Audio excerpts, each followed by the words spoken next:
Okay, so today is Veterans Day, and remember what we did. We could either say Vet Day or we could do Ex-Military Day. And remember, I had already told you that Veterans Day, it honors the people who served in the military. Um, Memorial Day, Look Back Day, or Remember Day, those are the people who died during their service in the military. And so I decided it's not a repeat, but I wanted to different things that you can do during today. So some people will go to a Veterans Day celebration, and most of the time in cities and towns they have a celebration downtown. Downtown, and I don't know why that's really downtown, but because this looks like it's breaking down the buildings, but downtown. So downtown of any city, and they'll have speakers. They'll have the city councilman and the mayor. You can do mayor this way. Remember, this is boss. You can also do mayor that way. The mayor, he's the boss of the city. So mayor. You can spell it, or you can do mayor as the same as you would do boss. And so they'll have speeches and different things, and you'll have the veterans there.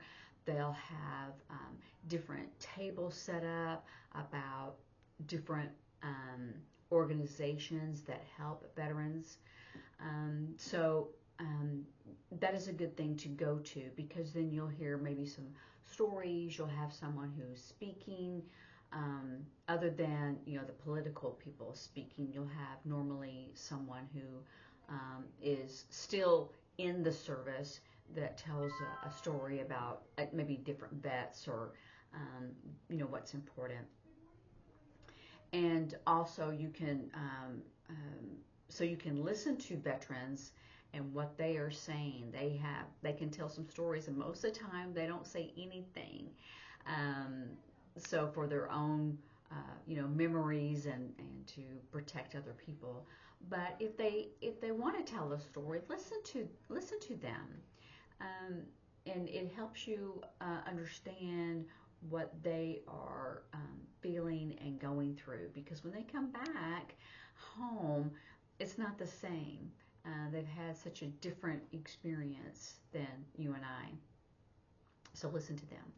But it's a good thing to support veteran-owned businesses because they're trying to come back and make a living. It's really hard for them with the PTSD. And also life in the military is very different than just a civilian. So anyway, so those are two things. If there is a parade in your town and you're able to go, you should go and to celebrate them and know that they are supported, because I think that's the hard part for veterans, is they don't really feel supported, or what they did was important to us that we just kind of ignore or forget about them. We don't want to, kind of deal with it, face to face. To deal with it. That's how I sign, to deal with it, face to face, face up to it. I think that's a good sign for that. Also, and this is interesting because we want to say, oh, thank you for your service. And sometimes the veterans have a hard time with that because, they're doing things that we can't even imagine, and their life is on the line. And just saying thanks, thanks for putting your life on the line. But it's good to show our appreciation, because during the Vietnam War, after that, when they came home, they were not supported. And so it's very important for veterans to feel supported, that what they did was very important. It was to secure freedom, and secure and freedom is the same sign, because it's to save, right? Or you can say to ensure, to make sure. It's the same concept, to make sure that we have our freedom.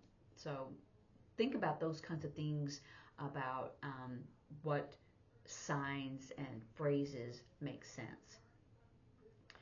So they veterans also have different health care issues. So you may want to volunteer at the Veterans Hospital or at the cemetery. I know many people, they go ahead and they put up wreaths, but that's really for Memorial Day. And today, many people, most people, they'll put up flags and they'll show their support for the veterans, for their life was on the line, and many did lose it, but they came back and now they have issues. So I think we need to be a little bit more aware and really a lot more patient with them, because we have no idea what they're going through. Okay. And they were suggesting that you donate to the veterans community, and the Purple Heart Association is a veterans organization, and you can donate, anything to veterans. I've done that before. So I think that's a good thing, because the veterans could use it themselves, or they can sell and to make the money. So it's good to maybe donate to a veterans organization for various things. Like I said, Purple Heart, or there's different things that veterans, you can look it up, online and figure out what's in your area to maybe help. But also make sure that, and politically you support the veterans for their health care, for housing, all those kinds of things. I know that former President Carter, he did build a lot of houses for Habitat for Humanity, and he built houses, and now they have an organization that builds houses for veterans. So that's always a good help. So any time that you have time and a skill or money that you can help with the veterans organizations is a wonderful thing.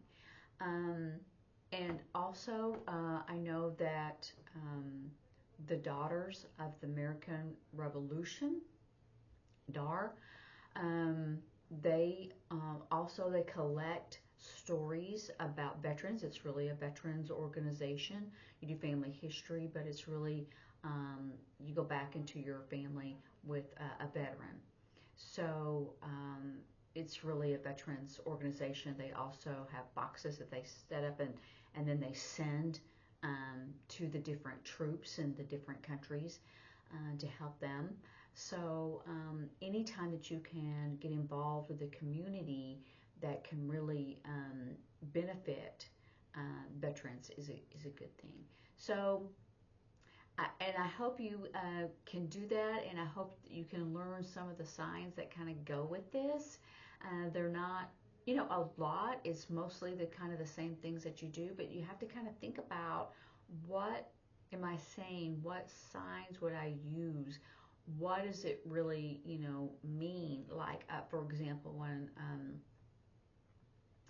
let's see, I can't remember what I was talking about. Anyway, when I was talking about, supporting in their health care, and I said to ensure. So what does it ensure? So is to make sure, right? Is it to make sure? So make sure. Even though you think, oh, I'm doing something simplistic. Mentally, I'm doing something simplistic. But you're not. You're actually doing something more advanced, because you're thinking about a word that you would say, oh, well, I want to ensure that happens. Or you use a word, but what does that really mean? And so that's what you use in sign language, because of the conceptual part of it. So, so definitely don't think that you're kind of dumbing down so you can communicate with them. That's not the issue. You want to make it clear, conceptually correct. Can't talk this Monday. So those are the things that you have to think about to make sure, to ensure. This is truly, you could say, to make sure, or honest. That's what that is. But this is a stronger than, oh, okay, sure. But I would say to make sure. That's what I would say. But this is truth or honesty. So you could do that as well in any time you're talking about something that you strongly feel about that it is that is true. Like virtue, for example, or integrity is heart truth, or honest. Heart honest is integrity. And so sometimes you need to use a little bit stronger sign of what that means. So anyway, practice, practice, practice, and use it with your friends and family, hearing and deaf. And I'll see you later. Bye.